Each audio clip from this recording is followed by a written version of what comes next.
In the before times, if you wanted a copy of your favorite movie, you could buy yourself a VCR tape, which was perfectly fine if bitch moves were a part of your repertoire. But for the enterprising young man of impeccable style and thunderous sex appeal, the play was to tape the bastard off the television. In the effort to get clever and clip out the commercials, you would inevitably forget to unpause the recording, thereby excising some part of the feature film, but that was okay. In my family, jungle law prevailed, and there was a 9 out of 10 chance your shit was going to get taped over in the near future anyway, with the exception of that rule being our crappy TBS recording of 1988's Bloodsport with Jean-Claude Van Damme.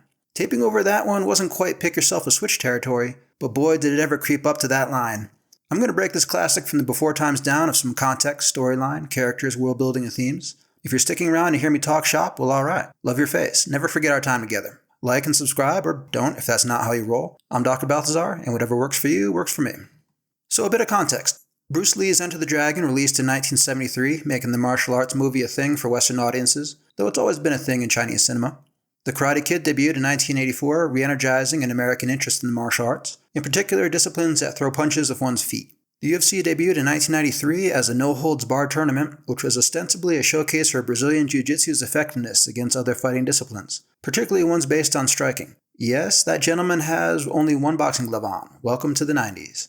So Bloodsport released as a film that scratches the martial arts itch in an era before the UFC changed what was understood to be practical in a martial arts contest. The film bills itself as based on the true story of Frank Dux, although perhaps the terminology inspired by the bullshit stories of what many regard as a bullshit artist and a pathological liar would be more accurate. Using the Not History Channel's Aliens Built the Pyramids argument that if you can't offer conclusive evidence to prove I'm lying, technically I can still say I'm telling my truth as I understand it. It's the easiest thing in the world to claim, and it's impossible to refute, and that's what makes it a meaningless standard.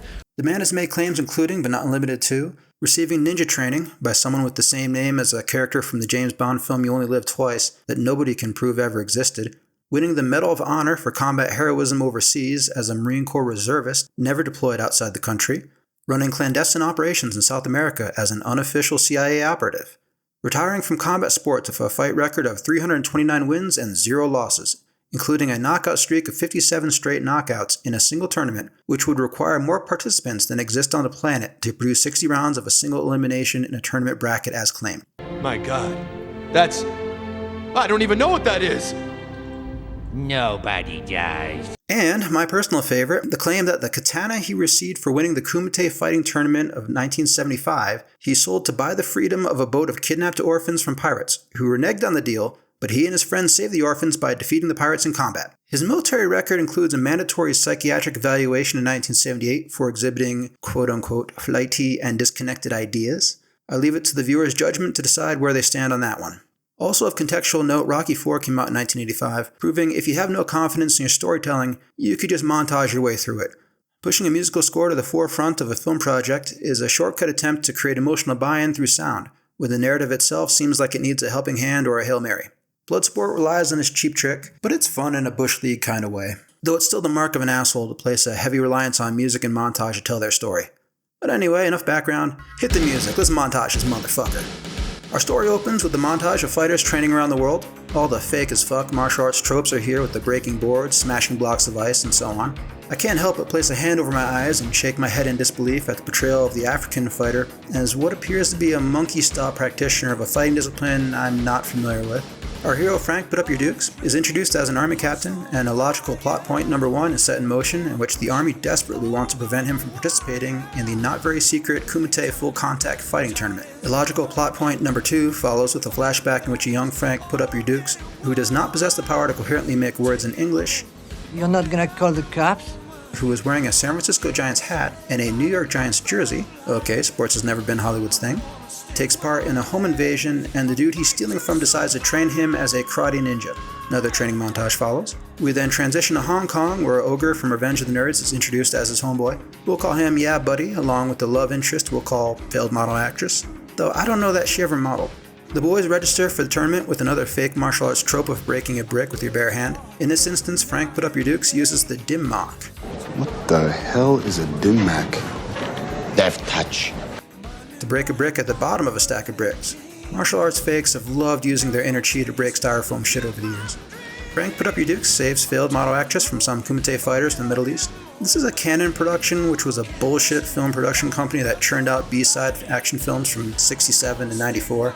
and in the 80s it was run by a pair of Israeli half-wits that for whatever reason were always quick to go all in on a rape scene to build up stakes in their movies. So I think I know what they had in mind here, but fortunately it didn't play out that way. The first day of the competition montages its way through. We have some hijinks with the army MPs who are chasing Frank, put up your dukes, and kind of a dashing rogue outwits the stuffy authority types way that doesn't really come off. Failed model actress plays not so hard to get, so Jean-Claude can flash his ass. A little surprising in an action film from the 80s that we don't have the usual TNA from some baby girl, but that's fine. Kumite Tournament Day 2 montages its way through, with the main villain Chong Li stomping Yeah Buddy's head and stealing his headband. Frank Put Up Your Dukes is a feelings montage that includes footage of things we literally saw 2 minutes ago. The army MPs, who have been trying to prevent our hero from fighting in the tournament for no clearly established reason, suddenly don't. Failed model actress who doesn't want our hero to continue fighting suddenly does. Chong Li murders a guy with no repercussions in the semifinals just in case there's still some holdovers hoping he wins. Frank Put Up Your Dukes beats him in the finals after being blinded with some bullshit eye-blinding powder. He wins the ceremonial katana blade to honor his Shidoshi, has a moment with Yeah Buddy, roll fake statistics, roll credits. The male lead isn't exactly a character that's believable as a character, regardless of what degree of fraud you associate with the real Frank Dukes. It's Jean-Claude Van Damme being Jean-Claude Van Damme.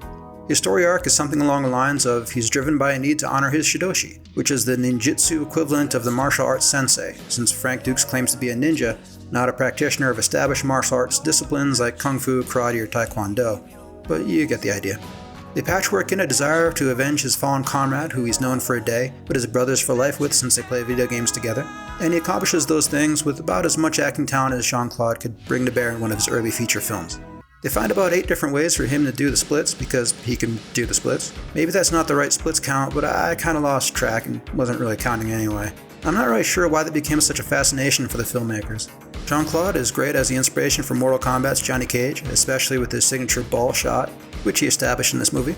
But I'm not sure what else you can say about the main character. You like Jean-Claude's brand of action movies in this phase of his career, or you don't. Among the secondary characters, Donald Gibb brings some likability as the best friend our hero just met. His role is to be likable enough for the audience not to feel good when he gets put out of commission, and he does that. The love interest is played by Leah Ayres of absolutely nothing fame, though she did bounce around crappy television shows through the 80s and 90s, so good on her. Not an easy task when your acting talent is, shall we say, a bit on the limited side. Great, Frank. That's just great. Go right ahead. I just hope you don't end up like Jackson or worse. Her character is a reporter, though I struggle to envision what publication would give a flying fuck about anything happening in the film, other than maybe Black Belt Magazine, which had been around since 1961, but who knows what kind of circulation it's ever had. Not all that widespread would be my guess. Conceptually, she's meant to be the outsider who doesn't understand the world of martial arts combat, much like the average viewer, and her education on the topic and embracing of its concepts are meant to parallel the audiences. But there just isn't a logical reason why she suddenly gets it. Nor do I think the film wins over any converts to the martial arts action genre. You either came in digging it, or just no. The Army MPs, one of which is played by young Forrest Whitaker, also go from total dedication to stopping Frank Put Up Your Dukes from participating in the Kumite, to being cool with it for no logical reason. You can tell these characters are meant to be an odd couple pairing that provide comic relief, but it all falls flat, both then and now. The comedic moments in the film are the unintended ones, like the litany of one-liners from the rest of the cast. What's the difference if Bruce Springsteen is a Shidoshi? Okay, USA. He's the American shithead who makes tricks with bricks. I ain't your pal, dickface. It's about fucking time. Now I show you some trick or two. Break my record. Now I break you. The main villain is played by former bodybuilder Bolo Yeung, who also appeared in Enter the Dragon, as well as a number of Hong Kong martial arts films. I don't know if the man ever learned a great deal of English, but he has a menacing presence, and when it comes to action films, presence is usually enough for a villain. For world building, this is a silly-ass world of Far East martial arts semi-magic. The idea of being able to harness your spiritual energy to perform acts of impossibility is one of those tropes of Chinese kung fu movies, comic books, video games, and so on. The comic book series The Blood Sword by Jade Man Comics, or Chinese Hero Tales of the Blood Sword as it's called today in its anthology collections, was something that was around at the time before anime or manga really got a meaningful foothold in the US. So if you're into that sort of thing, like I was, or watched other kung fu movies, there wasn't any world-breaking martial arts fakery at play that wasn't employed by everyone else in the genre. I don't know that it's a believable world so much as an acceptable one. The concept to set up and pay off in films is that you introduce something early so that you can either complete a thought related to story or character development later, or expand the boundaries of suspension of disbelief. Bloodsport does the latter. We see Frank Put Up Your Dukes train with a blindfold early in the film so we don't call bullshit when he fights blind at the end of the film. We see Yeah Buddy break a brick with his head so we don't call bullshit when he survives having his head stomped flat later in the film. We're given just enough reasons to play along, allowing us to play along, which is probably good enough as far as world building is concerned. Taking world building from a different angle, the movie is also one of the few out there that filmed inside the Kowloon walled city of Hong Kong, before it was razed to the ground in 1993 as a service to humanity. So it does indirectly bring to life a largely lawless subculture in a visual way that once existed but no longer does, though it certainly doesn't set out to do so. For themes, who the fuck knows? Respect your Shidoshi, I guess. Bow to your sensei. Bow to your sensei!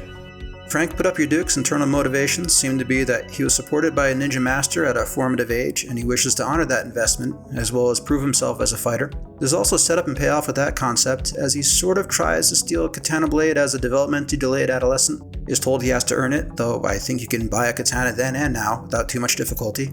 And at film's end, he's earned his katana, that I guess can embody his sense of self-respect and validate his Shidoshi's combat expertise. Although he was also given a katana when he completed his training, so did that one not count? Maybe a general theme of you should strive to be the best you can be at whatever you do can be teased out, since I guess it's the basic concept of the dialogue that turns failed model actors from condemning the martial arts to supporting them. Well, I'm just trying to be the best I can be. Not just for me, for Tanaka and my Shidoshi too. But that's a reach. I'm not sure you can make too strong an argument that the development of themes is a meaningful part of the movie. In conclusion, Bloodsport is a throwback film to when martial arts were breaking fake bricks and throwing all sorts of spinning kicks instead of getting in cages and having fights, with bad 80s music that either has the effect of nostalgia, hilarity, or annoyance, depending on the viewer's preferences. The film is basically 2 training montages and 3 action montages, intercut with a bunch of bullshit by a cast of eccentric personalities that you don't really need to pay too much attention to. It tries to ground itself in some legitimacy through the laughable claim that it's based on a true story, but child please. It made $50 million on a budget of $2.3 million, which is a success, and regardless of whatever ratings or reviews it's garnered over the years, it's a bit of fun for the sake of fun. For those that like themselves some pre-UFC martial arts wackiness from the 80s, my prescription is Barry Gordy's Last Dragon. For those that like themselves some 80s montages, my prescription is Rocky IV. And for those who would prefer to see Forrest Whitaker in a role that he can do something with, check out The Last King of Scotland. Anyway, I am Dr. Balthazar. Thanks for the view. Like what you like, don't what you don't. It's all your call, Kemosabe. Take it easy, everyone.